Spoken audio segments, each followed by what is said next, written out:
सतगुरु जी की साजी निवाजी गुरु प्यारी गुरु रूप गुरु खालसा साध संगत जीओ। अज का दिन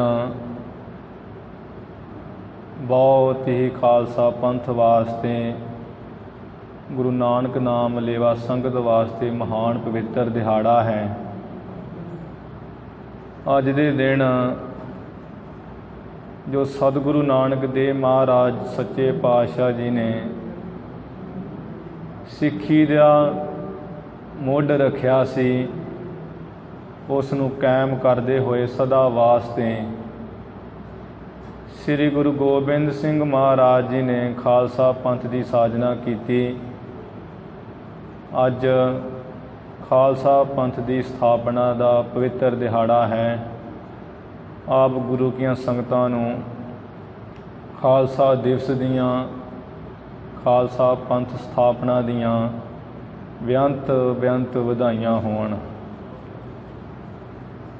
प्रगट्यो खालसा परमात्मा की मौज, उस परमेश्वर की मौज नाल खालसा पंथ गुरु महाराज जी ने प्रगट किया।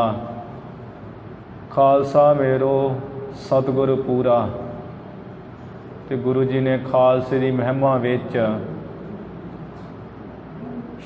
श्री सर्वलोक ग्रंथ विच भी शब्द उचारे खालसे महिमा दे। इस तरह श्री दसम ग्रंथ साहिब जी विच भी खालसा महिमा का गायन किया। सुर नर मुन जन अमृत खोजदे, सो अमृत गुर ते पाया। जिस अमृत नूं देवते मनुख दैंत सब खोजदे भालदे सन, वो अमृत गुरु गोबिंद सिंह महाराज जी पासों गुरु खालसे ने पाया। चार युगां विच अजे तक किसी ने अमृत की दात नहीं सी दिती, भावें किन्ने अवतार औलिए पैगंबर होए। चौं युगां का हुण निबेड़ा, नर मनुखा नो एक निधाना। चार युगां का निबेड़ा हुण कल युग दे विच इस्त्री नूं मर्द नूं इक्को ही खजाना बराबर का देण वास्ते महाराज ने अमृत की दात बख्शी, जो कि बड़ी अमोलक दात, जिसनूं प्राप्त करन वास्ते बड़े बड़े देवते दैंत जफर जालदे रहे, पर अमृत की दात मिली कोई ना। श्री गुरु गोबिंद सिंह महाराज जी ने उस अमृत की दात नूं 5 सीस लै करके सानू दिता। अज वो अमृत असीं छकदे हाँ, कोई सानू सीस नहीं देना पैंदा है, कोई वारना नहीं पैंदा है। बस अपने औगण त्याग के महाराज की शरण में जाना पैंदा है। ये जिहड़ी घटना ये साखी श्री केसगढ़ साहब श्री आनंदपुर साहब वरती। गुरु गोबिंद सिंह महाराज सच्चे पातशाह, जिन्हों ने अपना पहला नाम गोबिंद राय रखिया सी, श्री आनंदपुर साहब श्री आनंदगढ़ किला जो है अजकल, उस स्थान तो तैयार बर तैयार हो के सने केसी इशनान करके कछहरे नूं धारण करके गात्रे कृपाण, केसां विच कंगा, हस्त कमल विच सर्वलोह दे कड़े, महाराज ऐन चंगी तरह तैयारी करके बाणा सजा के संगतां विच चलदे आ रहे हैं। बहुत गुरु की संगत है, क्योंकि महाराज जी ने इस कौतुक नूं करन तो पहलां 13 महीने एकांत रहे। महाराज किसी शरीर नूं नेड़े नहीं आउण दिता। 13 महीने एकांत रह के उस जिस कला नूं वरताउणा सी अज वरताउणा चाहया। विसाखी वाले दिन ਹੁਕਮਨਾਮੇ ਭੇਜ ਭੇਜ ਕੇ ਸੰਗਤਾਂ ਨੂੰ ਕਿ ਇਸ ਦਿਨ ਇਕੱਠ ਹੋਣਾ ਹੈ, ਸੰਗਤਾਂ ਆਉਣ। ਗੁਰੂ ਕੇ ਦਿਨ ਦਿਹਾੜੇ, ਪੁੰਨਿਆ, ਮੱਸਿਆ, ਸੰਗਰਾਂਦ, ਦੀਵਾਲੀ, ਵਿਸਾਖੀ, ਮੱਘਰ ਸੰਕ੍ਰਾਂਤੀ ਸੰਗਤ ਪਹਿਲਾਂ ਹੀ ਬਹੁਤ ਆਉਂਦੀ ਸੀ, ਜਿਸ ਕਰਕੇ ਹੁਕਮਨਾਮਿਆਂ ਕਰਕੇ ਸੰਗਤ ਦੀ ਇਕੱਤਰਤਾ 10 ਲੱਖ ਦੇ ਕਰੀਬ ਲਿਖੀ ਹੋਈ ਹੈ। ਮਹਾਰਾਜ ਕਿਲ੍ਹਾ ਆਨੰਦਗੜ੍ਹ ਤੋਂ ਤਿਆਰ ਬਰ ਤਿਆਰ ਹੋ ਕੇ ਸਿੰਘਾਂ ਦੇ ਸਮੇਤ ਆ ਰਹੇ ਹਨ। ਸਿੱਖਾਂ ਦੇ ਸਮੇਤ ਗੁਰੂ ਜੀ ਆ ਰਹੇ ਹੈ। ਗੁਰੂ ਕੇ ਸੰਗਤਾਂ ਦੇਖ ਦੇਖ ਕੇ ਸੀਸ ਝੁਕਦੇ ਮਹਾਰਾਜ ਦੇ ਦਰਸ਼ਨ ਕਰਦੇ ਹਾਂ। 2.5 ਲੱਖ ਦਾ ਤੰਬੂ ਦੀ ਕਨਾਤ ਮਹਾਰਾਜ ਜੀ ਨੇ ਲਵਾਈ ਹੈ। ਸ੍ਰੀ ਕੇਸਗੜ੍ਹ ਸਾਹਿਬ ਵਾਲੇ ਸਥਾਨ 'ਤੇ ਵਿਰਾਜਮਾਨ ਹੋਏ ਮਹਾਰਾਜ। ਆਸਾ ਦੀ ਵਾਰ ਦਾ ਕੀਰਤਨ ਹੋਇਆ। ਆਸਾ ਦੀ ਵਾਰ ਦੇ ਕੀਰਤਨ ਤੋਂ ਬਾਅਦ ਮਹਾਰਾਜ ਜੀ ਨੇ ਜੋ ਕੌਤਕ ਕਰਨਾ ਸੀ, ਲਿਸ਼ਕਦੀ ਸ੍ਰੀ ਸਾਹਿਬ ਮਿਆਨ ਵਿੱਚੋਂ ਬਾਹਰ ਕੱਢੀ ਹੈ ਅਤੇ ਕਿਹਾ ਹੈ ਸਭ ਨੂੰ 10 ਲੱਖ ਦੀ ਇਕੱਤਰਤਾ ਹੈ। ਮਹਾਰਾਜ ਜੀ ਨੇ ਬਚਨ ਕੀਤਾ ਹੈ, ਭਾਈ ਇੱਕ ਸਿਰ ਦੀ ਲੋੜ ਹੈ। ਇੱਥੇ ਇਹ ਨਹੀਂ ਕਿਹਾ ਵੀ ਸਿੱਖ ਦੇ ਸਿਰ ਦੀ ਲੋੜ ਹੈ, ਇਹ ਨਹੀਂ ਕਿਹਾ ਕਿ ਮਰਦ ਦੇ ਸਿਰ ਦੀ ਲੋੜ ਹੈ। ਜੇ ਇਹੋ ਜਿਹਾ ਗੁਰੂ ਜੀ ਬਚਨ ਕਹਿੰਦੇ ਤਾਂ ਭੇਦ ਹੋ ਜਾਂਦਾ। ਫਿਰ ਅੱਜ ਮਾਈਆਂ ਆਦਿਕ ਕਹਿ ਸਕਦੀਆਂ ਸੀ ਵੀ ਉਦੋਂ ਤਾਂ ਸਿੱਖ ਦੀ ਹੀ ਸੀਸ ਦੀ ਲੋੜ ਕਿਹਾ ਮਹਾਰਾਜ ਨੇ, ਅਤੇ ਅਸੀਂ ਕਿੱਥੋਂ ਸਿਰ ਦਿੰਦੀਆਂ। ਗੁਰੂ ਜੀ ਨੇ ਇਸੇ ਕਰਕੇ ਕਿਹਾ ਭਾਈ ਅੱਜ ਇੱਕ ਸਿਰ ਦੀ ਲੋੜ ਹੈ, ਬਹੁਤ ਸੰਗਤ ਇਕੱਠੀ ਹੋਈ ਹੈ। ਜਦੋਂ ਇਸ ਤਰ੍ਹਾਂ ਕਿਹਾ, ਮਸੰਦ ਜਿਹੜੇ ਖਾਊ ਯਾਰ ਖਾਣ ਪੀਣ ਵਾਲੇ ਸਾਰੇ ਉਹ ਸ਼ੰਕਿਆਂ 'ਚ ਪੈ ਗਏ ਕਿ ਮਹਾਰਾਜ ਸਿਰ ਕੱਟਣਾ ਚਾਹੁੰਦੇ ਹੁਣ। ਦੂਸਰੀ ਵਾਰ ਮਹਾਰਾਜ ਜੀ ਨੇ ਫਿਰ ਕਿਹਾ ਹੈ ਭਾਈ ਇੱਕ ਸੀਸ ਦੀ ਲੋੜ ਹੈ। ਮਸੰਦ ਸਾਰੇ ਇਕੱਠੇ ਹੋ ਕੇ ਮਾਤਾ ਗੁਜਰ ਕੌਰ ਜੀ ਪਾਸ ਚਲੇ ਗਏ। ਕਹਿੰਦੇ ਮਾਤਾ ਜੀ ਪਤਾ ਨਹੀਂ ਮਹਾਰਾਜ ਜੀ ਨੂੰ ਕੀ ਹੋ ਗਿਆ ਹੈ, ਲੱਗਦਾ ਦਿਮਾਗ 'ਚ ਕੁਝ ਹੜਬੜਾਈ ਹੋ ਗਈ, ਫਰਕ ਪੈ ਗਿਆ ਹੈ। ਸਿੱਖ ਇਕੱਠੇ ਹੋਏ ਦਰਸ਼ਨ ਕਰਨ ਨੂੰ ਅਸੀਸ ਮੰਗ ਰਹੇ ਹਨ। ਤੁਸੀਂ ਇੰਝ ਕਰੋ, ਸਾਹਿਬਜ਼ਾਦੇ ਅਜੀਤ ਸਿੰਘ ਵੱਡੇ ਹਨ, ਉਹਨਾਂ ਨੂੰ ਗੁਰਤਾ 'ਤੇ ਬਿਰਾਜਮਾਨ ਕਰ ਦਿਓ ਅਤੇ ਗੁਰੂ ਮਹਾਰਾਜ ਜੀ ਨੂੰ ਇੱਕ ਮਕਾਨ 'ਚ ਬੰਦ ਕਰ ਦੇਣੇ। ਮਾਤਾ ਜੀ ਨੇ ਦਾਸ ਸੇਵਕ ਭੇਜੇ, ਭਾਈ ਵੇਖੋ ਜਾ ਕੇ ਕੀ ਹਾਲ ਹੈ। ਜਾ ਕੇ ਉੱਥੇ ਇੱਧਰ ਗੁਰੂ ਸਾਹਿਬ ਜੀ ਨੇ ਤੀਸਰੀ ਵਾਰ ਕਿਹਾ ਹੈ ਭਾਈ ਇੱਕ ਸਿਰ ਦੀ ਲੋੜ ਹੈ। ਹੋ ਸਕਦਾ ਸਿੱਖ ਪਹਿਲੇ ਬਚਨ 'ਤੇ ਗੁਰੂ ਜੀ ਨੂੰ ਸੀਸ ਦੇ ਦਿੰਦੇ, ਪਰ ਕਾਰਨ ਹੁਣ ਇੱਥੇ ਬੈਠਿਆਂ ਖਲੋਤਿਆਂ ਇੱਕਦਮ ਹੀ ਕੋਈ ਕਹਿ ਦੇਵੇ ਇੱਕ ਜਾਣ ਚਾਹੀਦੀ ਹੈ, ਅਤੇ ਇੱਥੇ ਜਿਹੜੇ ਬੈਠੇ ਬੂਠੇ ਉਹਨਾਂ ਭੱਜ ਭੁੱਜ ਜਾਣਾ ਹੈ। ਇਹ ਕੀ ਗੱਲ ਕਹਿ ਦਿੱਤੀ ਹੈ। ਹੁਣ ਉੱਥੇ ਵੀ ਅਚਨਚੇਤ ਹੀ ਮਹਾਰਾਜ ਜੀ ਨੇ ਤਾਂ ਕਿਸੇ ਨੂੰ ਦੱਸਿਆ ਨਹੀਂ ਵੀ ਅੱਜ ਅਸੀਂ ਆਹ ਕਰਨ ਵਾਲੇ ਹਾਂ। ਉਹ ਸਾਰੇ ਹੈਰਾਨ ਪਰੇਸ਼ਾਨ। ਦੂਸਰੀ ਵਾਰ ਕਿਹਾ, ਤੀਸਰੀ ਵਾਰ ਕਿਹਾ ਹੈ। ਭਾਈ ਦਇਆ ਰਾਮ ਜੀ ਲਾਹੌਰ ਦੇ ਨਿਵਾਸੀ ਉੱਠੇ ਹਨ, ਹੱਥ ਜੋੜ ਕੇ ਕਿਹਾ ਮਹਾਰਾਜ ਮੇਰਾ ਗਰੀਬ ਦਾ ਸੀਸ ਤੁਹਾਡੇ ਅੱਗੇ ਭੇਟ ਹੈ। ਮਹਾਰਾਜ ਜੀ ਕਹਿਣ ਲੱਗੇ ਭਾਈ ਤੂੰ ਸੀਸ ਕਿਉਂ ਦੇਣਾ ਚਾਹੁੰਦਾ ਹੈ। ਪਹਿਲਾਂ ਤਾਂ ਮਾफ़ੀ ਮੰਗੀ ਹੈ ਮਹਾਰਾਜ, ਪਹਿਲੇ ਬਚਨ 'ਤੇ ਨਹੀਂ ਉੱਠੇ ਮਾफ़ ਕਰੋ। ਦੂਸਰੇ ਬਚਨ 'ਤੇ ਨਹੀਂ ਉੱਠੇ ਮਹਾਰਾਜ ਮਾफ़ ਕਰੋ। ਤੀਸਰੇ ਬਚਨ 'ਤੇ ਉੱਠੇ ਮਹਾਰਾਜ ਭੁੱਲ ਹੋਈ ਹੈ, ਖਿਮਾ ਸਾਨੂੰ ਬਖਸ਼ੋ, ਸਾਡਾ ਸੀਸ ਤੁਹਾਡੇ ਚਰਨਾਂ 'ਚ ਅਰਪਣ ਹੈ। ਗੁਰੂ ਜੀ ਕਹਿੰਦੇ ਭਾਈ ਸੀਸ ਕਿਉਂ ਦੇਣਾ ਚਾਹੁੰਦਾ, ਕੋਈ ਘਰ ਦੀ ਪਰੇਸ਼ਾਨੀ, ਕੋਈ ਤੈਨੂੰ ਤੰਗੀ ਹੈ। ਕਿਉਂਕਿ ਬਹੁਤੇ ਲੋਕ ਐਵੇਂ ਸੰਨਿਆਸੀ ਹੋ ਜਾਂਦੇ ਹੈ, ਮਰਨ ਨੂੰ ਤਿਆਰ ਹੋ ਜਾਂਦੇ ਵੀ ਘਰ 'ਚ ਤਾਂ ਬਹੁਤ ਤੰਗੀ ਹੈ, ਜੀ ਕੇ ਕੀ ਕਰਨਾ ਹੈ। ਮਹਾਰਾਜ ਕਹਿੰਦੇ ਭਾਈ ਕੋਈ ਪਰੇਸ਼ਾਨੀ ਤੇਰੀ। ਕਹਿੰਦੇ ਮਹਾਰਾਜ ਪਰੇਸ਼ਾਨੀ ਕੋਈ ਨਹੀਂ, ਇਹ ਜਿਸ ਦਿਨ ਦੇ ਤੁਹਾਡੇ ਚਰਨਾਂ 'ਚ ਆਏ ਹਾਂ, ਤੁਹਾਡੇ ਚਰਨਾਂ 'ਚ ਆ ਕੇ ਆਪਣੇ ਆਪ ਨੂੰ ਭੇਟ ਕੀਤਾ ਹੈ, ਅਤੇ ਉਸੇ ਦਿਨ ਦਾ ਹੀ ਆਪ ਜੀ ਨੂੰ ਸੀਸ ਭੇਟ ਕੀਤਾ ਸੀ।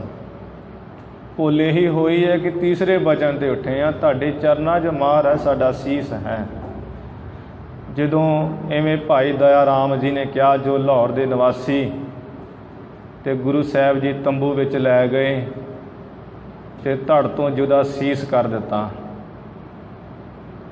ਸੀਸ ਧੜ ਤੋਂ ਜੁਦਾ ਕਰ ਦਿੱਤਾ। ਇਹ ਭਾਈ ਦਇਆ ਸਿੰਘ ਜੀ ਉਹ ਹੋਏ ਹਨ ਜੋ ਸ਼੍ਰੀ ਰਾਮ ਚੰਦਰ ਭਗਵਾਨ ਦੇ ਪੁੱਤਰ ਲਹੂ ਜੀ ਸਨ, ਜਿਨ੍ਹਾਂ ਨੇ ਲਾਹੌਰ ਵਸਾਇਆ ਸੀ। ਲਹੂ ਦੇ ਅਵਤਾਰ ਸਨ ਭਾਈ ਦਇਆ ਰਾਮ ਜੀ। ਸੀਸ ਅਰਪਣ ਕਰ ਦਿੱਤਾ ਹੈ। ਇੱਧਰ ਮਸੰਦਾਂ 'ਚ ਹੜਬੜਾਈ ਮੱਚੀ ਹੋਈ ਹੈ, ਭਾਜੜ ਪਈ ਹੋਈ ਹੈ। ਕਈ ਤਾਂ ਉਦੋਂ ਖਿੰਡ ਪੁੰਡ ਗਏ ਹੈ ਵੀ ਇਹ ਕੀ ਬਣ ਗਿਆ ਹੈ। ਆਹ ਚੰਗੀ ਗੱਲ ਵਰਤੀ ਹੈ। ਦਰਸ਼ਨ ਕਰਨ ਆਏ ਸਾਂ, ਵਿਸਾਖੀ ਮਨਾਉਣ ਆਏ ਸਾਂ ਇੱਥੇ ਤੇ ਇੱਥੇ ਤੇ ਕਤਲ ਹੋਣੇ ਸ਼ੁਰੂ ਹੋ ਗਏ ਹੈ। ਗੁਰੂ ਗੋਬਿੰਦ ਸਿੰਘ ਮਹਾਰਾਜ ਜੀ ਨੇ ਸ੍ਰੀ ਸਾਹਿਬ ਖੂਨ ਦੇ ਨਾਲ ਲਿਬੜੀ, ਐ ਚੋ ਰਹੀ ਹੈ ਖੂਨ ਦੇ ਨਾਲ, ਤੰਬੂ 'ਚ ਬਾਹਰ ਆਏ ਮਹਾਰਾਜ। ਭਾਈ ਦੂਸਰੇ ਸਿਰ ਦੀ ਫਿਰ ਲੋੜ ਹੈ। ਇੱਥੇ ਯਾਦ ਰਹੇ ਗੱਲ ਕਿ ਮਹਾਰਾਜ ਨੇ ਕਿਤੇ ਸਿੱਖ ਦੇ ਸੀਸ ਦੀ ਲੋੜ ਨਹੀਂ ਕਿਹਾ ਹੈ, ਨਾ ਮਰਦ ਦੇ ਸੀਸ ਦੀ ਲੋੜ ਹੀ ਕਿਹਾ ਹੈ। ਗੁਰੂ ਜੀ ਨੇ ਸਿਰਫ ਇੱਕ ਸਿਰ ਦੀ ਲੋੜ ਕਿਹਾ ਹੈ। ਫਿਰ ਦੂਸਰੀ ਵਾਰ ਤੇ ਪਹਿਲੇ ਵਜਨ ਤੇ ਭਾਈ ਧਰਮ ਸਿੰਘ ਜੀ ਉੱਠੇ ਹੈ, ਜੋ ਭਗਤ ਧੰਨਾ ਜੀ ਦੇ ਅਵਤਾਰ ਸਨ, ਦਿੱਲੀ ਤੋਂ ਆਏ ਹੋਏ। ਭਗਤ ਧੰਨਾ ਜੀ ਉੱਠੇ, ਮਹਾਰਾਜ ਜੀ ਤੰਬੂ 'ਚ ਲੈ ਗਏ। ਇਸ ਦਾ ਸੀਸ ਵੀ ਜੁਦਾ ਕੀਤਾ ਹੈ। ਦੋ ਸੀਸ ਵੱਖਰੇ ਧੜ ਤੋਂ ਪਰੇ ਕਰਕੇ ਰੱਖ ਦਿੱਤੇ, ਧੜ ਲੰਮੇ ਪਾਏ ਹੋਏ ਤੰਬੂ ਦੇ ਵਿੱਚ। ਤੀਸਰੀ ਵਾਰ ਮਹਾਰਾਜ ਸ਼ਮਸ਼ੀਰ ਤਾਂ ਨੂੰ ਕੀਤੀ ਹੋਈ ਹੈ। ਖੂਨ ਜਿਹੜਾ ਚੋਰਿਆ ਹੈ, ਗੁਰੂ ਜੀ ਕਹਿਣ ਲੱਗੇ ਭਾਈ ਇੱਕ ਸਿਰ ਦੀ ਲੋੜ ਹੈ ਹੋਰ।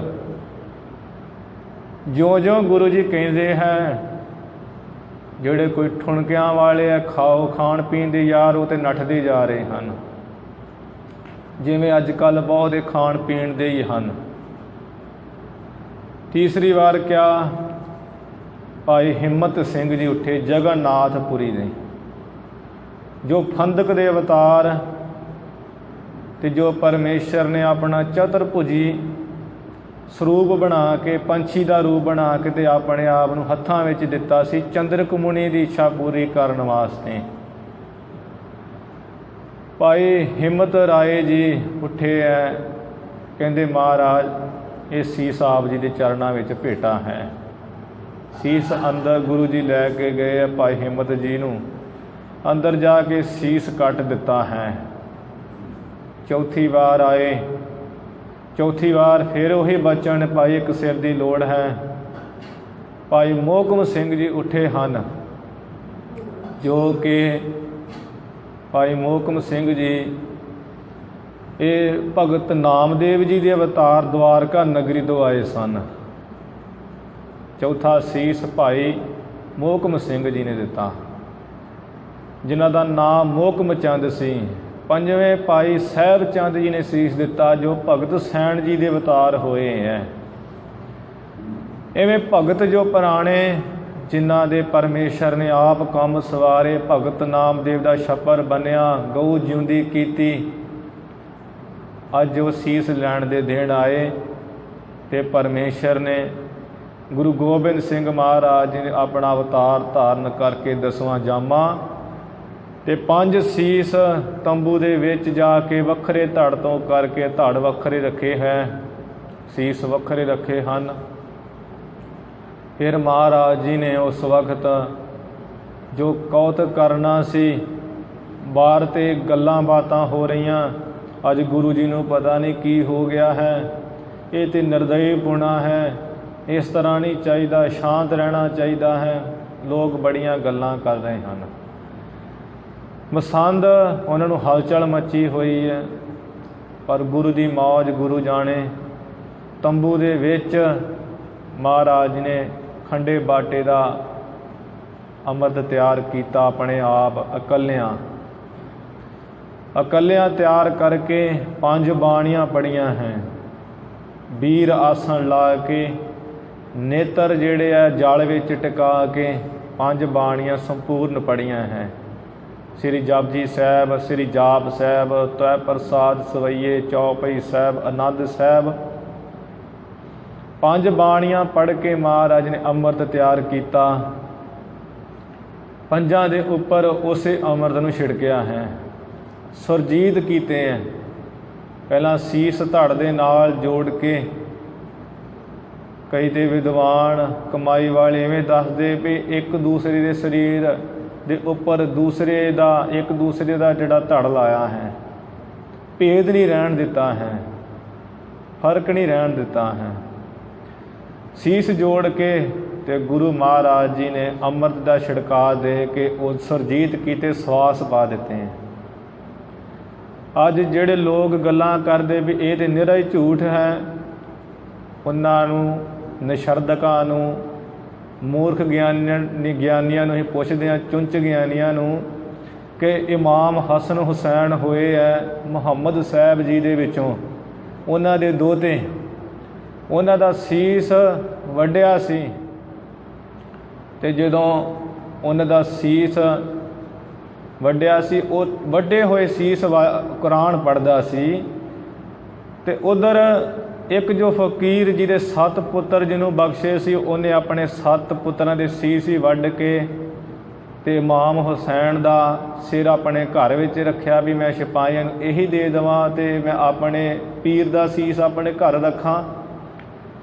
ਅਤੇ ਪਰ ਉਹ ਗੱਲ ਨਾ ਬਣ ਸਕੀ। ਅਖੀਰ ਨੂੰ ਉਹ ਫਕੀਰ ਰੋਂਦਾ ਹੈ, ਇਮਾਮ ਹੁਸੈਨ ਜੀ ਮੈਂ ਕੀ ਕਰਾਂ, 7 ਪੁੱਤਰ ਜਿਸ ਦਿਨ ਮੈਂ ਤੁਹਾਨੂੰ ਮਿਲਿਆ ਸਾਂ ਉੱਧਰ ਵੀ ਮੇਰੇ ਘਰ ਕੋਈ ਔਲਾਦ ਨਹੀਂ ਸੀ, ਅੱਜ ਮੈਂ ਤੁਹਾਨੂੰ ਮਿਲਿਆ ਅਤੇ ਅੱਜ ਵੀ ਮੇਰੀ ਕੋਈ ਔਲਾਦ ਨਹੀਂ ਰਹੀ, ਮੈਂ ਤਾਂ ਆਪਣੇ ਪੁੱਤਰਾਂ ਦੇ ਸੀਸ ਹੀ ਵੱਢ ਬੈਠਾ ਸਾਰਿਆਂ ਦੇ। ਅਤੇ ਇਮਾਮ ਹੁਸੈਨ ਜਿਹਦੇ 'ਚ ਬਹੁਤ ਸ਼ਕਤੀ ਸੀ, ਕਹਿੰਦੇ ਫਕੀਰ ਤੂੰ ਫਿਕਰ ਨਾ ਕਰ, ਇਹ ਸਿਰ ਜੋੜ ਕੇ ਕਲਮਾਂ ਪੜ੍ਹ ਕੁਰਾਨ ਦੀਆਂ। ਉਹਨੇ ਸਿਰ ਜੋੜ ਕੇ ਕਲਮਾਂ ਪੜ੍ਹੀਆਂ, ਉਹ 7 ਦੇ 7 ਪੁੱਤਰ ਜੀਂਦੇ ਹੋ ਗਏ। ਜੇ ਮੁਹੰਮਦ ਸਾਹਿਬ ਦੇ ਦੋਹਤੇ ਇਮਾਮ ਹੁਸੈਨ 'ਚ ਇੰਨੀ ਸ਼ਕਤੀ ਹੈ ਤਾਂ ਕੀ ਗੁਰੂ ਗੋਬਿੰਦ ਸਿੰਘ ਮਹਾਰਾਜ 'ਚ ਕੋਈ ਸ਼ਕਤੀ ਨਹੀਂ ਹੈ? ਪਰ ਨਿੰਦਕ ਲੋਕ, ਨਿਸ਼ਰਦਕ ਲੋਕ ਜਿਨ੍ਹਾਂ ਦੀ ਮੱਤ ਮਾਰੀ ਪਈ ਹੈ, ਉਹ ਅੱਜ ਦੀ ਕਥਾ ਵਿੱਚ ਵੀ ਉਹਨਾਂ ਦੇ ਕਈ ਵਿਵਾਦ ਖੜੇ ਹੁੰਦੇ ਹਨ। ਮਹਾਰਾਜ ਜੀ ਨੇ ਉਹ ਸੁਰਜੀਤ ਕੀਤੇ 5 ਪਿਆਰੇ ਖੜੇ ਕੀਤੇ ਹਨ। ਫਿਰ ਗੁਰੂ ਜੀ ਨੇ ਅੰਮ੍ਰਿਤ ਦਾ ਬਾਟਾ ਤਿਆਰ ਕੀਤਾ, 5 ਬਾਣੀਆਂ ਪੜ੍ਹ ਕੇ ਦੁਬਾਰਾ, 5 ਨੇਤਰਾਂ ਵਿੱਚ ਚੂਲੇ ਪਾਏ ਹੈ, 5 ਸੀਸ ਵਿੱਚ ਪਾਏ ਹੈ, 5 ਛਕਾਏ ਹੈ, ਗੁਰਮੰਤਰ ਦ੍ਰਿੜਾਇਆ ਹੈ। ਮੂਲ ਮੰਤਰ ਇੱਕ ਓਅੰਕਾਰ ਤੋਂ ਲੈ ਕੇ ਨਾਨਕ ਹੋਸੀ ਪੀ ਸੱਚ ਤੱਕ ਦ੍ਰਿੜਾਇਆ ਹੈ। ਇਹ ਕੁਝ ਦ੍ਰਿੜਾ ਕੇ ਅਤੇ ਸਿੰਘ ਨਾਮ ਲਾਇਆ ਸਾਰਿਆਂ ਦੇ, ਅੰਮ੍ਰਿਤ ਛਕਾ ਕੇ ਨਵਾਂ ਰੂਪ ਚਾੜ੍ਹ ਦਿੱਤਾ ਅਤੇ ਸਿੰਘ ਬਣਾ ਦਿੱਤਾ। ਜੋ ਗਿੱਦੜਾਂ ਸਮਾਨ ਸਨ ਜੀਵ, ਉਹਨਾਂ ਨੂੰ ਸਿੰਘ ਬਣਾ ਦਿੱਤਾ। ਸਿੱਖ ਤੇ ਗੁਰੂ ਨਾਨਕ ਸਾਹਿਬ ਜੀ ਦੇ ਸਮੇਂ ਤੋਂ ਹੀ ਸਨ। ਸਿੱਖ ਸ਼ਬਦ ਪਹਿਲਾਂ ਹੀ ਸੀ, ਪਹਿਲਾਂ ਸ਼ਿਸ਼ ਕਹਿੰਦੇ ਸੀ, ਫਿਰ ਸਿੱਖ ਗੁਰੂ ਨਾਨਕ ਦੇਵ ਮਹਾਰਾਜ ਨੇ ਸ਼ਬਦ ਬਣਾਇਆ ਅਤੇ ਸਿੱਖ ਦੇ ਉਸ ਸਮੇਂ ਤੋਂ ਸਨ। ਪਰ ਜਦੋਂ ਅੰਮ੍ਰਿਤ ਛਕਾਇਆ ਉਸ ਦਿਨ ਸਿੰਘ ਬਣਾ ਦਿੱਤਾ। ਅੱਜ ਅਸੀਂ ਸਿੰਘ ਭਾਵੇਂ ਸਾਰੇ ਹੀ ਹਾਂ, ਭਾਵੇਂ ਸਾਡੇ ਮੁੱਖ 'ਤੇ ਦਾੜੀ ਹੈ, ਕੇਸ ਹੈ ਜਾਂ ਨਹੀਂ ਹੈ, ਸਿੰਘ ਤੇ ਅਸੀਂ ਸਾਰੇ ਬਣੇ ਫਿਰਦੇ ਹਾਂ। ਪਰ ਸਿੰਘ ਜਿਹਨੇ ਅੰਮ੍ਰਿਤ ਛਕਿਆ ਉਹ ਸਿੰਘ, ਜਿਹੜਾ ਸਿੱਖ ਧਰਮ 'ਚ ਪੈਦਾ ਹੋਇਆ, ਦਾੜਾ ਕੇਸ ਹੈ, ਉਹ ਹੈ ਸਿੱਖ। ਜਿਹਦਾ ਦਾੜਾ ਕੇਸ ਨਹੀਂ ਹੈ ਉਹ ਸਿੱਖ ਨਹੀਂ ਹੈ। 100 ਸਾਖੀ 'ਚ ਬਚਨ ਹੈ, ਮਹਾਰਾਜ ਜੀ ਨੇ ਉਹਨੂੰ ਤੁਰਕ ਕਿਹਾ, ਮਹਾਰਾਜ ਜੀ ਨੇ ਮੁਸਲਮਾਨ ਕਿਹਾ ਹੈ।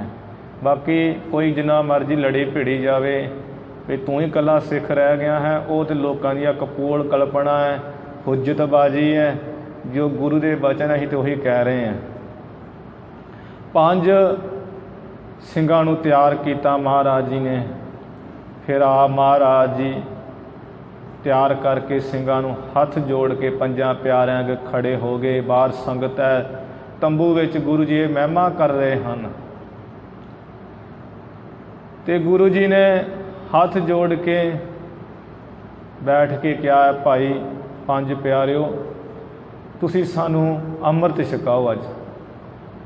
ਕਹਿਣ ਲੱਗੇ ਮਹਾਰਾਜ, ਭਾਈ ਦਇਆ ਸਿੰਘ, ਭਾਈ ਧਰਮ ਸਿੰਘ, ਸੱਚਾ ਪਾਤਸ਼ਾਹ ਨੇ ਸੀਸ ਦੇ ਕੇ ਅੰਮ੍ਰਿਤ ਤੁਹਾਡੇ ਪਾਸੋਂ ਪ੍ਰਾਪਤ ਕੀਤਾ ਹੈ, ਤੁਸੀਂ ਸਾਨੂੰ ਕੀ ਦਿਓਗੇ? ਗੁਰੂ ਜੀ ਕਹਿਣ ਲੱਗੇ, ਭਾਈ ਤੁਸਾਂ ਨੇ ਇੱਕ ਸੀਸ ਦਿੱਤਾ ਹੈ, ਅਸੀਂ ਆਪਣਾ ਸਾਰਾ ਪਰਿਵਾਰ ਹੀ ਵਾਰ ਦਿਆਂਗੇ ਤੁਹਾਡੇ ਉੱਪਰੋਂ, ਸਾਰਾ ਕੁਝ ਕੁਰਬਾਨ ਕਰ ਦਿਆਂਗੇ। ਇੱਥੋਂ ਤੱਕ ਅਸੀਂ ਪਿਤਾ ਆਪਣੇ ਆਪ ਨੂੰ, ਸਾਹਿਬਜ਼ਾਦਿਆਂ, ਮਾਤਾ ਤੱਕ ਸਭ ਪਰਿਵਾਰ ਨੂੰ ਹੀ ਜਿਹੜਾ ਹੈ ਤੁਹਾਡੇ ਤੋਂ ਵਾਰ ਦਿਆਂਗੇ ਅਤੇ ਤੁਹਾਨੂੰ ਪੁੱਤਰ ਬਣਾਵਾਂਗੇ ਆਪਣੇ। ਗੁਰੂ ਜੀ ਨੇ ਉਹ ਕਰਕੇ ਵਿਖਾਇਆ। ਸਾਰੇ ਸਿੱਖ ਭਾਈ ਪੰਜ ਪਿਆਰੇ ਕਹਿਣ ਲੱਗੇ, ਮਹਾਰਾਜ ਸੱਚਾ ਪਾਤਸ਼ਾਹ ਤੁਸੀਂ ਤਾਂ ਸਮਰੱਥ ਹੋ। ਇਹਦੇ ਜਿਵੇਂ ਸ਼੍ਰੀ ਰਾਮ ਚੰਦਰ ਭਗਵਾਨ ਨੇ ਬਾਂਦਰਾਂ ਨੂੰ ਵਡਿਆਈ ਦਿੱਤੀ ਅਤੇ ਉਹ ਪੱਥਰ ਸਟਾ ਕੇ ਸਮੁੰਦਰ ਵਿੱਚ ਅਤੇ ਸਾਰੇ ਲੰਗੂਰਾਂ ਨੂੰ ਮਹਾਨ ਬਣਾਇਆ, ਦਾਸ ਆਪਣੇ ਬਣਾਇਆ, ਇਸੇ ਤਰ੍ਹਾਂ ਸਾਡੇ ਵਰਗਿਆਂ ਨੂੰ ਤੁਸੀਂ ਮਹਾਰਾਜ ਆਪਣੇ ਦਾਸ ਬਣਾ ਰਹੇ ਹੋ। ਅਸੀਂ ਤੁਹਾਨੂੰ ਕੀ ਮਹਾਰਾਜ ਅੰਮ੍ਰਿਤ ਛਕਾ ਸਕਦੇ ਹਾਂ। ਗੁਰੂ ਜੀ ਕਹਿਣ ਲੱਗੇ, ਭਾਈ ਪਰਮੇਸ਼ਰ ਦਾ ਹੁਕਮ ਹੀ ਇਹੀ ਹੈ, ਤੁਸੀਂ ਇਸੇ ਤਰ੍ਹਾਂ ਕਰੋ। ਗੁਰੂ ਜੀ ਨੂੰ ਉਸੇ ਤਰ੍ਹਾਂ ਅੰਮ੍ਰਿਤ ਛਕਾਇਆ। 5 ਚੂੜੇ ਸੀਸ ਵਿੱਚ ਕੇਸਾਂ 'ਚ ਪਾਏ ਹੈ, 5 ਚੂੜੇ ਨੇਤਰਾਂ ਵਿੱਚ ਪਾਏ ਹਨ, 5 ਚੂੜੇ ਛਕਾਏ। ਗੁਰਮੰਤਰ ਵਾਹਿਗੁਰੂ ਦਰੜਾਇਆ ਹੈ। ਮੂਲ ਮੰਤਰ ਇੱਕ ਓਅੰਕਾਰ ਤੋਂ ਲੈ ਕੇ ਨਾਨਕ ਹੋਸੀ ਪੀ ਸੱਚ ਤੱਕ ਦਰੜਾਇਆ ਹੈ। ਗੁਰੂ ਜੀ ਨੇ ਉਹ ਬਚਨ ਪੂਰਾ ਕਰ ਦਿੱਤਾ। ਵਾਹੋ ਵਾਹੋ ਗੋਬਿੰਦ ਸਿੰਘ ਆਪੇ ਗੁਰ ਚੇਲਾ। ਆਪੇ ਗੁਰੂ ਜੀ ਆਪ ਗੁਰੂ ਹੈ, ਆਪੇ ਚੇਲੇ ਹੈ।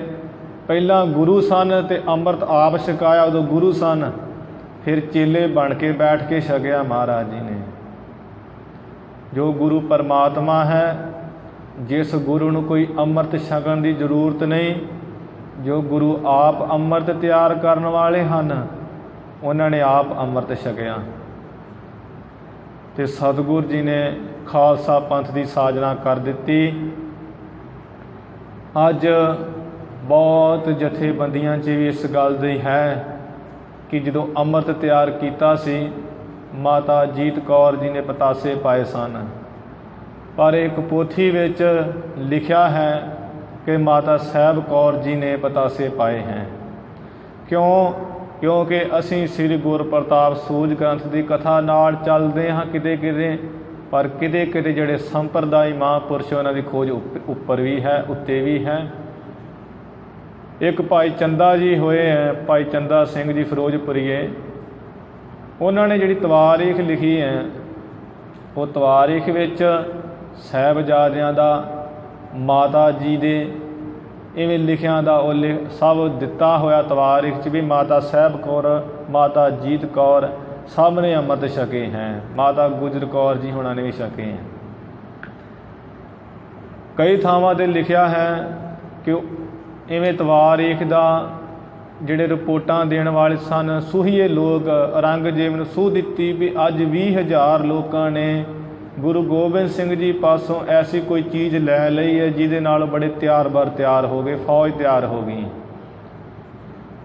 ਇੱਕ ਥਾਂ ਲਿਖਿਆ ਹੈ ਕਿ ਉਸ ਪਹਿਲੇ ਦਿਨ ਹੀ, ਵਿਸਾਖੀ ਵਾਲੇ ਦਿਨ 80,000 ਮਾਈਆਂ ਬੀਬੀਆਂ ਨੇ ਅੰਮ੍ਰਿਤ ਛਕਿਆ ਹੈ। ਕਈ ਕਹਿੰਦੇ 5,000 ਨੇ ਛਕਿਆ ਹੈ, ਪਰ 10 ਲੱਖ ਦੀ ਇਕੱਤਰਤਾ ਹੈ, 80,000 ਦਾ ਪ੍ਰਮਾਣ ਹੈ। ਕਈਆਂ ਨੇ ਵੱਧ ਵੀ ਕਹੇ ਹਨ, ਜਿਵੇਂ ਜਿਵੇਂ ਕਿਸੇ ਨੂੰ ਸਮਝ ਪਈ ਹੈ। ਜਦੋਂ ਬਾਬਾ ਅਤਰ ਸਿੰਘ ਜੀ ਹੁਣਾਂ ਨੇ ਕੇਸਗੜ੍ਹ ਸਾਹਿਬ ਦੀਆਂ ਨੀਹਾਂ ਪੁੱਟੀਆਂ ਹਨ, ਉੱਥੋਂ ਕਹਿੰਦੇ ਉਹ ਤਗਮੇ ਜਿਹੇ ਨਿਕਲੇ ਹਨ ਜਿਹਦੇ ਉੱਤੇ ਮਾਤਾ ਜੀ ਦੇ ਸਾਹਿਬਜ਼ਾਦਿਆਂ ਦੇ ਅੰਮ੍ਰਿਤ ਛਕੇ ਦਾ ਲਿਖਿਆ ਹੋਇਆ ਸੀ। ਅੱਜ ਕੱਲ੍ਹ ਉਹ ਗੁੰਮ ਹੋ ਗਏ ਆ ਪੁਜਾਰੀਆਂ ਪਾਸੋਂ। ਇਹ ਪ੍ਰਮਾਣ ਮਿਲਦੇ ਹਨ। ਅਤੇ ਜਿਹੜੇ ਗੁਰੂ ਜੀ ਮਹਾਰਾਜ ਆਪ ਪਰਮਾਤਮਾ ਹੋ ਕੇ ਅਤੇ ਅੰਮ੍ਰਿਤ ਪਾਨ ਕੀਤਾ, ਅਤੇ ਅੱਜ ਦੇ ਨਿੰਦਕ ਲੋਕ ਕਹਿੰਦੇ ਹੈ ਗੁਰਬਾਣੀ ਦਾ ਪ੍ਰਮਾਣ ਦੇ ਕੇ, ਕਹਿੰਦੇ ਨਾਨਕ ਅੰਮ੍ਰਿਤ ਏਕ ਹੈ ਦੂਜਾ ਅੰਮ੍ਰਿਤ ਨਾਹੀਂ। ਇੱਕੋ ਹੀ ਅੰਮ੍ਰਿਤ, ਦੂਜਾ ਕੋਈ ਅੰਮ੍ਰਿਤ ਹੈ ਹੀ ਨਹੀਂ। ਵੀ ਉਹ ਕਿਹੜਾ ਅੰਮ੍ਰਿਤ ਹੈ? ਕਹਿੰਦੇ ਨਾਮ ਹੀ ਅੰਮ੍ਰਿਤ ਹੈ, ਬਾਕੀ ਕੋਈ ਅੰਮ੍ਰਿਤ ਨਹੀਂ ਹੈ। ਐਸੀ ਅਜਾਣ ਮੱਤ। ਪਰ ਸਾਧ ਸੰਗਤ ਜੀ, ਜਿਵੇਂ ਮੁਸਲਮਾਨੀ ਮੱਤ ਵਿੱਚ ਸੁੰਨਤ ਕੀਤੀ ਜਾਂਦੀ ਹੈ ਹਿੰਦੂ ਮਤ ਵਿੱਚ ਧੋਤੀ ਪਹਿਨੀ ਜਾਂਦੀ, ਜਨੇਊ ਪਹਿਨਿਆ ਜਾਂਦਾ, ਬੋਧੀ ਰੱਖੀ ਜਾਂਦੀ ਹੈ। ਕੁਝ ਨਿਯਮ ਹਨ ਧਰਮ ਦੇ। ਸੱਚੇ ਪਾਤਸ਼ਾਹ ਜੀ ਨੇ ਉਹ ਧਰਮ ਨੂੰ ਕਾਇਮ ਕਰਨ ਵਾਸਤੇ, ਸਿੱਖ ਦੀ ਵੱਖਰੀ ਪਹਿਚਾਣ ਵਾਸਤੇ ਸੱਚੇ ਪਾਤਸ਼ਾਹ ਜੀ ਨੇ ਸਾਨੂੰ ਅੰਮ੍ਰਿਤ ਛਕਾਇਆ। ਸਾਨੂੰ ਕੰਗਾ ਦਿੱਤਾ, ਕੜਾ, ਕੇਸਾਂ ਦੇ ਧਾਰਨੀ ਬਣਾਇਆ, ਕਛਹਿਰਾ ਦਿੱਤਾ, ਕਿਰਪਾਨ ਗਾਤਰੇ ਦਿੱਤੀ, ਵੱਖਰੀ ਪਹਿਚਾਣ ਬਣਾਈ ਸਾਡੀ ਕਿ ਜੇ ਕਿਤੇ ਅਸੀਂ ਮਾੜਾ ਕੰਮ ਕੋਈ ਕਰਨ ਲੱਗੀਏ, ਕਮ ਸੇ ਕਮ ਅਸੀਂ ਸ਼ਰਮ ਕਰੀਏ ਆਪਣੇ ਸ੍ਰੀ ਸਾਹਿਬ ਪਾਏ ਦੀ ਵੀ ਅਸੀਂ ਕਰਨ ਕੀ ਲੱਗੇ ਹਾਂ। ਅਸੀਂ ਆਪਣੇ ਕਛਹਿਰੇ ਨੂੰ ਵੇਖ ਲਈਏ, ਆਪਣੇ ਕੜੇ ਨੂੰ ਵੇਖ ਲਈਏ। ਇਹ ਗੁਰੂ ਜੀ ਨੇ ਸਾਨੂੰ ਬੰਧਨ ਪਾਇਆ ਹੈ। ਜਿਹੜਾ ਗੁਰੂ ਕੇ ਬੰਧਨ 'ਚ ਵੱਜ ਗਿਆ ਉਹ ਦੁਨੀਆ ਦੇ ਬੰਧਨ 'ਚ ਨਹੀਂ ਵੱਜ ਸਕਦਾ ਹੈ। ਅਤੇ ਅੱਜ ਲੋਕ ਹੁਜਤਬਾਜ਼ੀ ਵਾਲੇ ਕਹਿੰਦੇ ਹੈ ਅੰਮ੍ਰਿਤ ਦੀ ਕੀ ਲੋੜ ਹੈ ਜੀ, ਅੰਮ੍ਰਿਤ ਛਕਣ ਦੀ ਕੋਈ ਜ਼ਰੂਰਤ ਨਹੀਂ ਹੈ, ਮਨ ਸਾਫ਼ ਹੋਣਾ ਚਾਹੀਦਾ। ਗੁਰੂ ਗੋਬਿੰਦ ਸਿੰਘ ਮਹਾਰਾਜ ਜੀ ਤੋਂ ਵੱਧ ਲੋਕਾਂ ਦਾ ਮਨ ਸਾਫ਼ ਹੋ ਗਿਆ। ਗੁਰੂ ਗੋਬਿੰਦ ਸਿੰਘ ਮਹਾਰਾਜ ਜੀ ਤੋਂ ਲੋਕ ਉੱਤੇ ਹੋ ਗਏ। ਕਈ ਕਹਿੰਦੇ ਜੀ ਆ ਕੇਸ ਦਾੜੀ ਵਧਾने की क्या ज़रूरत है, अकल ਵਧਾਣੀ चाहिए। ਇਵੇਂ ਦੇ ਬੋਲਦੇ ਹੈ। ਅਕਲ ਵਧਾਉਣੀ ਚਾਹੀਦੀ ਕਹਿੰਦੇ, ਕੇਸਾਂ ਨੂੰ ਵਧਾ ਕੇ ਕੀ ਕਰਨਾ ਹੈ। ਪਰ ਅਕਲ ਜੇ ਕੇਸ ਕਟਾਇਆ ਆ ਜੇ ਤੇ ਫਿਰ ਤੇ ਘਾਟੇ ਹੀ ਕਾਹਦੇ ਹਨ। ਕਿੰਨੇ ਲੋਕ ਜਿਨ੍ਹਾਂ ਨੇ ਕੇਸ ਕਟਾਏ ਉਹ ਕਿੰਨੇ ਕੁ ਅਕਲ ਵਾਲੇ ਹਨ। ਜਿਹੜੇ ਕੇਸ ਹੈ, ਇੱਕ ਓਸ਼ੋ ਜੀ ਹੋਏ ਹੈ, ਬਹੁਤ ਮਹਾਨ ਵਿਦਵਾਨ ਜਿਨ੍ਹਾਂ ਨੇ 1 ਲੱਖ ਤੋਂ ਵੱਧ ਕਿਤਾਬ ਗ੍ਰੰਥ ਪੜ੍ਹੇ ਹੋਏ ਸਭ ਧਰਮਾਂ ਦੇ। ਉਹਨਾਂ ਨੇ ਕੇਸ ਨਹੀਂ ਵੇਖ ਲਓ ਕਟਾਏ। ਉਹਨਾਂ ਦੀ ਜੇ ਕਥਾ ਸੁਣਾਂਗੇ ਤੇ ਅਸੀਂ ਤੇ 10 ਮਿੰਟ ਵੀ ਨਹੀਂ ਸੁਣ ਸਕਦੇ, ਨਾ ਸਾਨੂੰ ਸਮਝੀ ਪੈਣੀ। ਇੰਨੀ ਆਤਮ ਗਿਆਨ ਦੀ ਕਥਾ, ਅੰਦਰਲੀ ਕਥਾ। ਕੁਝ ਗੱਲਾਂ ਹੈ ਜਿਹੜੀਆਂ ਵਿਰੋਧੀ ਵੀ ਹਨ, ਪਰ ਉਹਨਾਂ ਨੇ ਕੇਸ ਦਾੜੀ ਨਹੀਂ ਕਟਾਏ। ਉਹਨਾਂ ਨੂੰ ਕਿਹਾ ਸੀ ਵੀ ਆਹ ਕੇਸ ਦਾੜੀ ਕਿਉਂ ਰੱਖੇ ਆ। ਇੱਕ ਪ੍ਰਿੰਸੀਪਲ ਨੇ ਉਹਨਾਂ ਦੇ ਨੇ ਜਦੋਂ ਐਡਮਿਸ਼ਨ ਲੈਣ ਗਏ, ਉਹ ਕਹਿਣ ਲੱਗੇ, ਕਿਉਂਕਿ ਤਰਕ ਬਹੁਤ ਕਰਦੇ ਸੀ, ਤਰਕ ਵੀ ਸੱਚੀ ਕਰਦੇ ਸਨ। ਕਹਿੰਦੇ ਪ੍ਰਿੰਸੀਪਲ ਸਾਹਿਬ ਜੀ ਤੁਸੀਂ ਦੱਸੋ ਵੀ ਮੈਂ ਕੇਸ ਵਧਾਏ ਕਿ ਜਾਂ ਤੁਸੀਂ ਕਟਾਏ ਹਨ, ਇਹਦਾ ਮੈਨੂੰ ਜਵਾਬ ਦਿਓ। ਇਹ ਕੇਸ ਕਟਾਏ ਮੈਂ ਜਾਂ ਜੇ ਮੈਂ ਵਧਾਏ ਜਾਂ ਤੁਸੀਂ ਕਟਾਏ ਹੈ। ਪ੍ਰਿੰਸੀਪਲ ਸ਼ਰਮਿੰਦਾ ਹੋ ਗਿਆ। ਕਹਿੰਦਾ ਵੀ ਗੱਲ ਤਾਂ ਠੀਕ ਹੈ, ਹਾਂ ਵੀ ਤੁਸਾਂ ਨੇ ਵਧਾਏ ਨਹੀਂ ਕਿਉਂਕਿ ਆਪਣੇ ਆਪ ਵੱਧ ਰਹੇ ਪਰਮੇਸ਼ਰ ਵੱਲੋਂ ਹੀ, ਅਤੇ ਮੈਂ ਜ਼ਰੂਰ ਕਟਾਏ। ਮੈਂ ਦਖਲਅੰਦਾਜ਼ੀ ਜ਼ਰੂਰ ਕੀਤੀ ਹੈ, ਤੁਸਾਂ ਨੇ ਦਖਲਅੰਦਾਜ਼ੀ ਕੋਈ ਨਹੀਂ ਕੀਤੀ। ਫਿਰ ਉਹ ਝੂਠਾ ਪੈ ਗਿਆ ਪ੍ਰਿੰਸੀਪਲ। ਹੱਥ ਵੀ ਉਹਨੇ ਜੋੜੇ ਸਨ। ਅਤੇ ਜਿਹੜੇ ਲੋਕ ਅੱਜ ਸਾਡੇ ਕਹਿੰਦੇ ਆ ਵੀ ਅੰਮ੍ਰਿਤ ਛਕਣ ਦੀ ਜ਼ਰੂਰਤ ਨਹੀਂ ਹੈ, ਕੋਈ ਇਹੋ ਜਿਹੇ ਕੰਮ ਕਰਨ ਦੀ ਜ਼ਰੂਰਤ ਨਹੀਂ ਹੈ, ਬਹੁਤ ਲੋਕ ਨਾਸਤਿਕਪੁਣੇ 'ਚ ਵੜ ਗਏ ਹੈ, ਘੁਸ ਗਏ ਹਨ। ਬਾਤਨ ਹੀ ਅਸਮਾਨ ਗਿਰਾਵ ਹੈ, ਗੱਲਾਂ ਨਾਲ ਅਸਮਾਨ ਗਿਰਾਉਂਦੇ ਹੈ। ਅਤੇ ਮਹਾਰਾਜ ਦਾ ਬਚਨ ਹੈ ਕਿ ਜਿਹੜਾ ਮਨਮੁਖ ਹੈ ਬਹੁਤ ਗੱਲਾਂ ਜਾਣਦਾ ਹੈ, ਨਿਗੁਰਾ ਬਹੁਤ ਬਾਤਾਂ ਜਾਣੇ। ਜਿਹੜਾ ਕੋਈ ਨਿਗੁਰਾ ਹੈ ਉਹ ਗੱਲਾਂ ਬੜੀਆਂ ਜਾਣਦਾ ਕਰਨੀਆਂ, ਕਿਵੇਂ ਕਿਸੇ ਨੂੰ ਸਮਝਾਉਣਾ ਹੈ, ਕਿਵੇਂ ਕਿਸੇ ਨੂੰ ਟਿਕਾਣੇ ਲਾਉਣਾ ਹੈ। ਗੁਰੂ ਮਹਾਰਾਜ ਜੀ ਨੇ ਅੱਜ ਖਾਲਸਾ ਪੰਥ ਸਾਜਿਆ ਸੀ। ਸਾਧ ਸੰਗਤ ਜੀ 30 ਮਾਰਚ 1699 ਈਸਵੀ ਵਿਕਰਮੀ ਸੰਮਤ 1756 ਸੀ। ਗੁਰੂ ਜੀ ਨੇ ਕੌਤਕ ਰਚ ਕੇ ਸਾਨੂੰ ਸਿੱਖੀ ਸਿਧਾਂਤ ਬਖਸ਼ਿਆ, ਕਰੈਤਾਂ ਦਸੀਆਂ। ਬੱਜਰ ਕਰੈਤਾਂ ਨਹੀਂ ਕਰਨੀਆਂ ਹੈ, ਮਾੜੇ ਕਰਮਾਂ ਤੋਂ ਰੋਕਿਆ ਹੈ। ਬਹੁਤ ਗੁਰੂ ਜੀ ਨੇ ਸਾਨੂੰ ਹਦਾਇਤਾਂ ਦਿੱਤੀਆਂ, ਜਿਹੜੀਆਂ ਉਸ ਵਕਤ ਦਿੱਤੀਆਂ ਉਹ ਅੱਜ ਵੀ ਸਾਨੂੰ ਦਿੱਤੀਆਂ ਜਾਂਦੀਆਂ ਹਨ। ਮਹਾਰਾਜ ਜੀ ਨੇ ਸਾਨੂੰ ਖੰਡੇ ਬਾਟੇ ਦਾ ਅੰਮ੍ਰਿਤ ਤਾਂ ਹੀ ਛਕਾਇਆ ਸੀ, ਜੇ ਅੱਜ ਗੁਰੂ ਜੀ ਸਾਨੂੰ ਸਿੱਖੀ ਸਿਧਾਂਤ ਵੱਲ ਨਾ ਮੋੜਦੇ, ਨਾ ਅੰਮ੍ਰਿਤ ਛਕਾਉਂਦੇ, ਅਤੇ ਸਾਰੀ ਦੁਨੀਆ ਹੀ ਜਿਹਦਾ ਜੀ ਕੀ ਕਰਦਾ ਕਹਿ ਦਿੰਦਾ ਵੀ ਮੈਂ ਇਹ ਸਿੱਖ ਹਾਂ, ਮੈਂ ਗੁਰੂ ਨਾਨਕ ਸਾਹਿਬ ਨੂੰ ਮੰਨਦਾ ਹਾਂ, ਮੈਂ ਗੁਰੂ ਗੋਬਿੰਦ ਸਿੰਘ ਜੀ ਨੂੰ ਮੰਨਦਾ ਹਾਂ। ਅੱਜ ਉਹੀ ਕਹਿ ਸਕਦਾ ਮੈਂ ਮੰਨਦਾ ਹਾਂ ਜਿਹੜਾ ਕੋਈ ਅੰਮ੍ਰਿਤਧਾਰੀ ਹੋਊਗਾ। ਬਾਕੀ ਜਿਹੜਾ ਕਹਿੰਦਾ ਹੈ ਚਲੋ ਉਹਦੀ ਸ਼ਰਧਾ ਆਪਣੇ ਅੰਦਰਲੀ ਹੈ, ਪਰ ਜਿੰਨਾ ਚਿਰ ਗੁਰੂ ਦਾ ਸਿਧਾਂਤ, ਗੁਰੂ ਦੇ ਆਗਿਆ ਵਿੱਚ ਕੋਈ ਪਾਲਣ ਨਹੀਂ ਕਰਦਾ ਹੈ, ਅਤੇ ਉਹ ਆਪਣੇ ਆਪ ਦੀ ਸਿਆਣਪ ਉਹਦੀ ਆਪਣੀ ਹੈ। कि जे तू गुरु नूं प्यार करदा है तो गुरु दे तू दायरे तो बाहर क्यों जाना है, फिर तू शर्म कादी करदा है, तू अपने आप नूं सोहना बन के किनूं विखाउणा चाहुंदा है भी मैं अमृत नहीं छकना है, मैं स्मार्ट लगा। मतलब तेरे मन की भावना की है, तू चाहुंदा की है।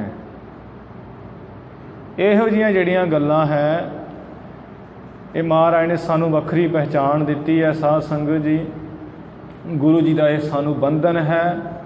परमेश्वर गुरु गोबिंद सिंह महाराज जी ने ये सानू अमृत पान करा के गुरसिੱਖੀ जीवन बख्शिया, ਤਾਂ जो सानू गुरु ग्रंथ साहिब जी ਦੇ ਲੜ ਲਾਇਆ भी मदा कोई कल ਨੂੰ अपने आप ਨੂੰ फिर ਉਹ ਜਿਹੜਾ कोई गुरु बन के बह जावे।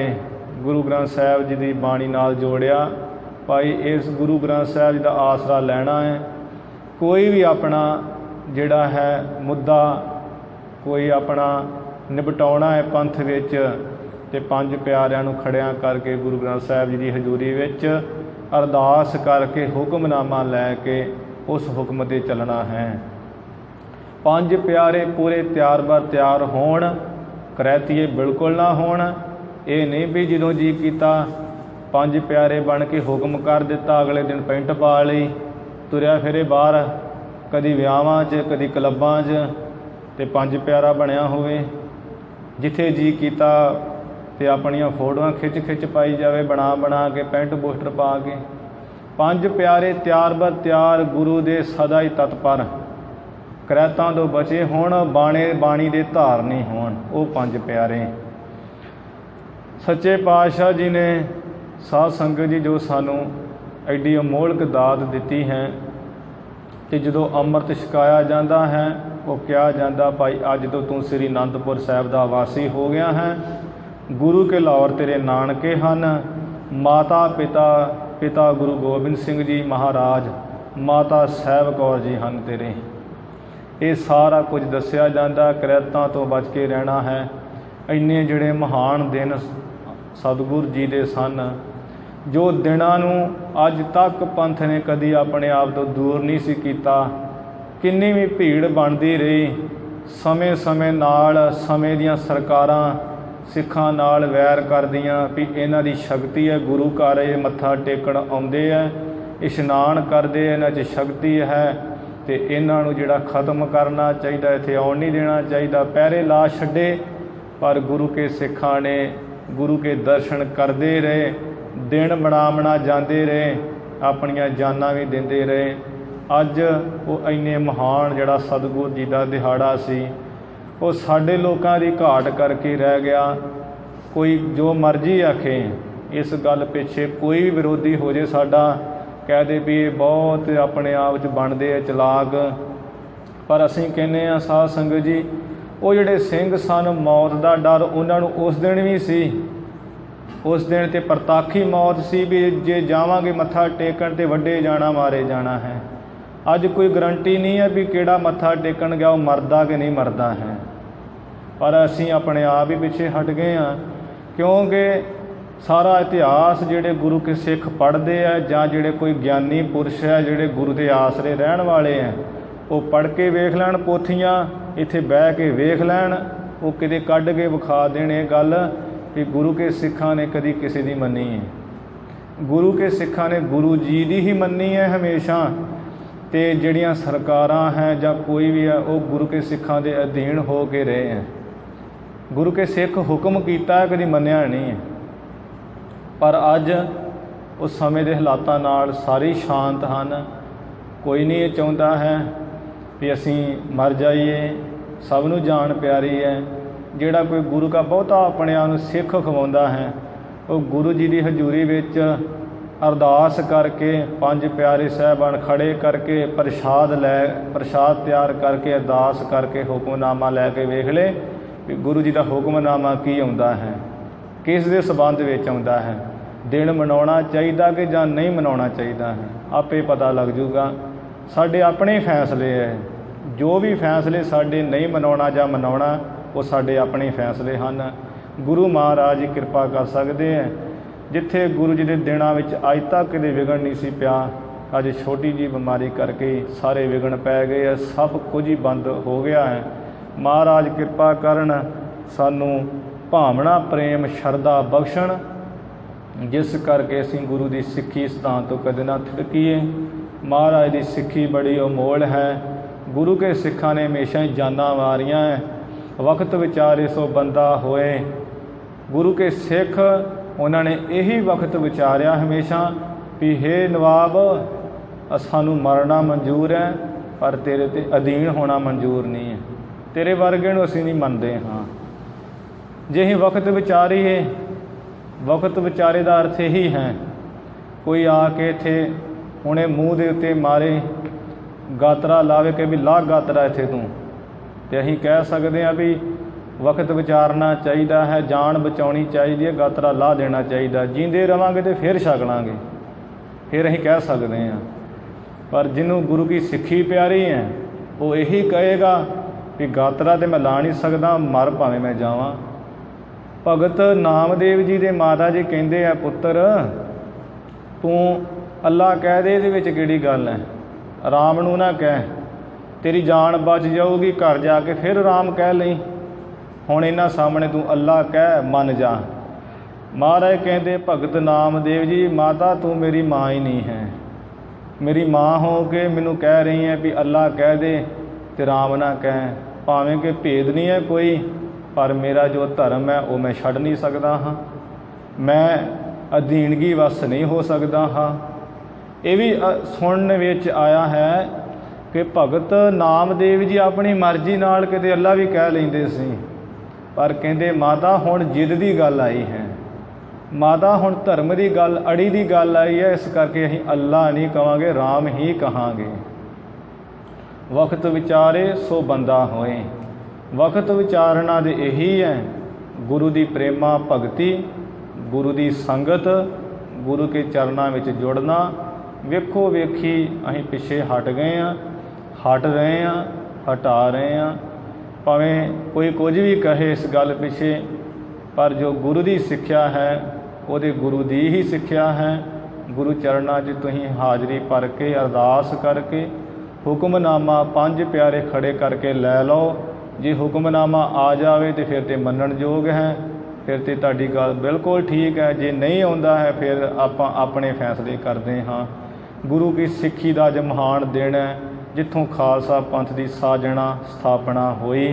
महाराज जी के खालसा स्थापना दिवस दियाँ आप संगतां नूं बेअंत बेअंत वधाइयां होण।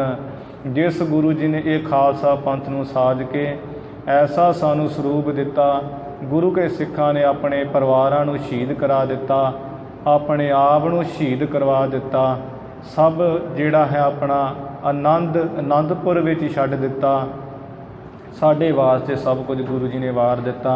उन्हां सतगुरां दा बनाया होया अज दा दिन, महान दिन जिहड़ा साडा अज अजाई ही बीत गया है। क्योंकि घरां विच गुरबाणी पढ़न वाले असीं है कोई नहीं। असीं ते किते एक पाठ नहीं कर सकते, पाठ सिमरन की करना, एक पाठ नहीं कर सकते जपजी साहिब दा। टीवी जिन्ना मर्जी वेख लीए, बाहर भावें भुचाल आ जाए तां भी असीं नाम नहीं जप सकते, क्योंकि पता ही नहीं है, कोई सार ही नहीं है। मरना ही भुलिया है, जाने ना ही मरण विचारा। मरना भुलिया है, जीव विचारा भुलिया है, बिल्कुल ही भुलिया है। जे जी मरना चेते होवे तो कभी गुरु की सिक्ख्या नूं ही पिछे ना करिए, कभी महाराज के विरोधी ना चलीए। अमृत तो कभी मुनकर ना होइए। अमृत कौड़ा विख्या मीठी, सागत की बिद नैन हो डीठी। जिहड़ी असीं महाराज कहते सागत है ना, टुटे हुए लोग, उन्हां दी ही ये दृष्टि वेखी है, विधि वेखी असीं भी उन्हां नूं अमृत कौड़ा लगता है, जहर मिठी है। नशा चंगा है ते अमृत कौड़ा है, आराम चंगा है, तप माड़ा है। गुरु घर आना जाना माड़ा है, लम्मे पैना चंगा है। इहो जी विधि महाराज कहते उन्हां दी वेखी है। प्राप्ति उन्हें कीती जिन्हां ने घाल कमाई कीती है। सतगुर जी कृपा करन, सानू घाल कमाई की दात बख्शण। गुरसिੱਖੀ जीवन विच बतीत करते हुए अपना समा बतीत करिए। गुरु महाराज के आछे अनुसार जीए। शरीर साडे भावें चले जाण, पर गुरु जी के आछे तो कदी ना ही थिड़कीए। महाराज तो कहते हैं कबीर मोहे मरने का चाव है, मरो तो हर के द्वार। ਅਸੀਂ ਕਹਿੰਦੇ ਗੁਰੂ ਘਰ 'ਚ ਨਾ ਤੁਸੀਂ ਆਉਣਾ ਜਾਣਾ ਕਰੋ, ਇੱਥੇ ਮੌਤ ਹੋ ਜੂਗੀ। ਜੇ ਇੱਥੇ ਸਾਡੀ ਮੌਤ ਹੋ ਜਾਵੇ ਤਾਂ ਹੋਰ ਕੀ ਚਾਹੀਦਾ ਹੈ। ਇੱਥੇ ਮੌਤ ਤਾਂ ਸਾਰੇ ਭਾਲਦੇ ਹੈ ਪਰ ਮਿਲਦੀ ਨਹੀਂ ਹੈ। ਸਾਡੇ ਕਰਮਾਂ ਕਰਕੇ ਕਦੇ ਅਸੀਂ ਡਿੱਗ ਕੇ ਮਰ ਜਾਂਦੇ ਹਾਂ, ਕਦੇ ਵੱਜ ਕੇ ਮਰ ਜਾਂਦੇ, ਕਦੇ ਖਾ ਕੇ ਮਰ ਜਾਂਦੇ। ਇੱਥੇ ਮੌਤ ਆਈ ਹੀ ਭਲੀ ਹੈ। ਭਗਤ ਕਬੀਰ ਜੀ ਦਾ ਇੱਕ ਸਲੋਕ ਹੈ, ਭਗਤ ਮਹਾਰਾਜ ਕਹਿੰਦੇ ਹੈ ਕਿ ਕੀ ਜਾਣੀ ਵੀ ਕਿਵੇਂ ਮਰਨਾ ਹੋਣਾ ਹੈ। ਸਲੋਕ ਯਾਦ ਨਹੀਂ ਹੈ ਵੀ ਪਤਾ ਕੀ ਹੈ, ਕਿਸ ਤਰ੍ਹਾਂ ਸਾਡੀ ਮੌਤ ਹੋਣੀ ਹੈ, ਇਹ ਸਾਨੂੰ ਪਤਾ ਨਹੀਂ ਹੈ। ਜਿੰਨਾ ਮਰਜ਼ੀ ਲੁਕ ਛਿਪ ਕੇ ਰਹੀਏ, ਜਿਹੜੀ ਮੌਤ ਜਿਸ ਤਰ੍ਹਾਂ ਹੋਣੀ ਉਸੇ ਤਰ੍ਹਾਂ ਹੀ ਹੋਣੀ ਹੈ। ਮਹਾਰਾਜ ਸਾਨੂੰ ਕਿਰਪਾ ਕਰਨ, ਜੋ ਤੋਂ ਪ੍ਰੇਮ ਖੇਲਣ ਕਾ ਚਾਓ, ਸਿਰ ਧਰ ਤਲੀ ਗਲੀ ਮੁਰੀ ਆਓ। ਇਹ ਗੁਰੂ ਜੀ ਦੇ ਮਹਾਨ ਬਚਨ ਗੁਰੂ ਕੇ ਸਿੱਖਾਂ ਨੇ ਨਿਭਾਏ। ਸ਼ੰਕੇਵਾਦੀਆਂ ਨੇ ਅੱਜ ਤੇ ਬੜੇ ਸ਼ੰਕੇ ਕੀਤੇ। ਸਮੇਂ ਦੇ ਲਿਹਾਜ਼ ਨਾਲ ਆਪਾਂ ਇੱਥੇ ਹੁਣ ਸਮਾਪਤੀ ਕਰੀਏ ਕਥਾ ਦੀ। ਜੋ ਵਿਸਾਖੀ ਦਾ ਦਿਨ ਅੱਜ ਦਾ ਬੜਾ ਮਹਾਨ ਹੈ। ਗੁਰੂ ਕੀ ਸੰਗਤਾਂ ਨੂੰ ਬੇਅੰਤ ਬੇਅੰਤ ਵਧਾਈਆਂ ਹੋਣ। ਸੱਚੇ ਪਾਤਸ਼ਾਹ ਜੀ ਸਾਨੂੰ ਗੁਰਸਿੱਖੀ ਜੀਵਨ ਬਖਸ਼ਣ, ਅੰਮ੍ਰਿਤ ਦੀਆਂ ਦਾਤਾਂ ਬਖਸ਼ਣ। ਮਹਾਰਾਜ ਜਿਸ ਕਰਕੇ ਸਾਡਾ ਲੋਕ ਸੁਖੀ ਹੈ ਪਰ ਲੋਕ ਸਹੇਲੇ ਹੋ ਸਕੇ।